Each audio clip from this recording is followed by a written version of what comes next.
nihoyatda yaxshi taqvodor musulmon bir kishi bor edi. U to'y qilib 3 yil o'tgan bo'lsa-mu, texicha farzand yuzi ko'rinmadi. Amaliyotda o'zi va ayoli nihoyatda sog'lom bo'lib, hech qanday bir kasallik alomati yo'q edi. Bir kuni tuyuqsiz bir qatnash hodisi yuz berib, uning bir tuqqani ayoli bilan birga biroqli o'lib ketdi. Qarindishining 2 yoshlik o'maqqini bir o'g'li bor bo'lib, ular bu o'g'ilni payg'ambar alayhissalomning kimki yetim o'g'il yoki yetim qizning beshini Alloh rizoligi uchun silab qo'ysa, har bir tukning barovariga savob yoziladi degan hadisini o'ylab, o'z bolasining o'rnida ko'rib beqib oldi. Ayol ikkalanning baliga to'limi mehri tushib qoldi va uni o'zlarining haqiqiy bolasining o'rnida ko'rdi. Allohning irodasi bo'yicha uzun o'tmay ayol homildor bo'lib bir o'g'il tug'di. Ular o'z vujudidan bir farzand dunyoga kelganligiga bakmi xushal bo'lishdi. Yillar o'tib bolalar cho'ng bo'lishga boshladi. Ular kichkidan boshlab hamma ishda birga bo'ldi, ham qo'shkezak bolalardek o'zaro tushunishib, chiqishib o'tdi. Bir-biridan hech ayrilmadi. Kunlarning biri ayol ikkalan ma'lum bir do'stining uyiga ziyorat qilish uchun bordi.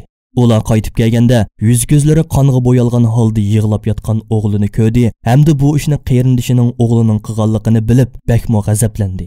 Bu ishning sababini shuncha surishti qilibmi hech natijaga erishamagan ayol qarindishining o'g'lini uydan qo'g'lab etmoqchi bo'ldi. Shunda qilib ular uni urib qo'g'lab uydan chiqarib etdi. Yigit ko'zlaridan yosh to'kilgan, qalbi yaralangan holda uydan chiqib ketdi. Qo'rsiqi echib, ko'ch-ko'ylarda yegidak bir narsa izlab oylanib yurdi.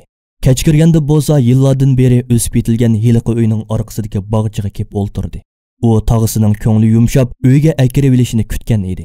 Bir qancha kun o'tib ketdi.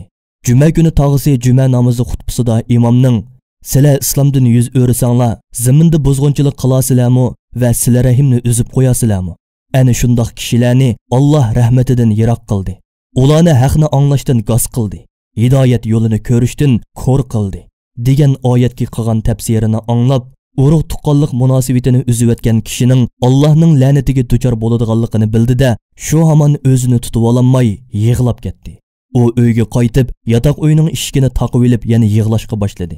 Kech kirganda ayol o'g'lining yig'layotgan ovozini anglab yeniga kirdi va bag'riga bosdi. Ular o'g'lining nimishqa yig'laydiganligini so'raganda, o'g'il mundoq dedi: "Alloh guvoh bo'lsinki, men faqat tog'amning o'g'li emas, balki o'zimning qarindishi uchun yig'layapman.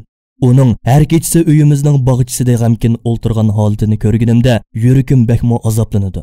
Men sizlardan uning meni qattiq urishining sababini yushirib, urug' tuqqanlik munosabatni uzishga sababchi bo'ldim. Asli ish mundoq edi.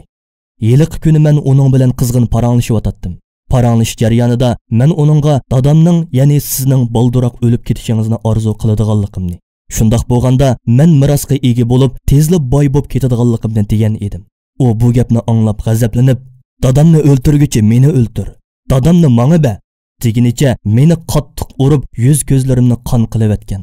Ondan yana "Agar dadam o'lib ketsa, menmi o'lib olaman" degan edi. Sabab mana shu.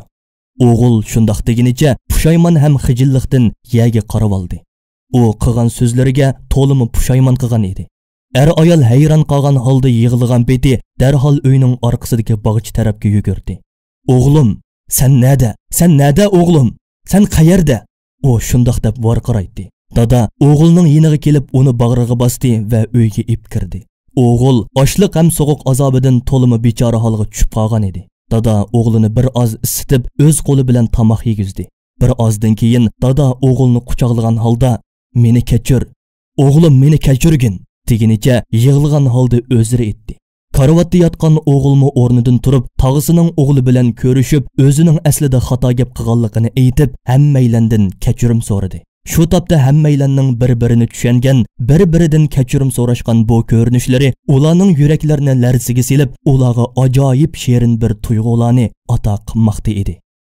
Ulug' Alloh mundoq deydi: "Tuqqanga, miskinga, Ibn Sabilga xayri saxovatdan haqqini bergin. Pul melingni noto'g'ri yo'llarga isrof qilmagin. Isrof qilguvchilar haqiqatan shaytonlarning qarindoshlaridir.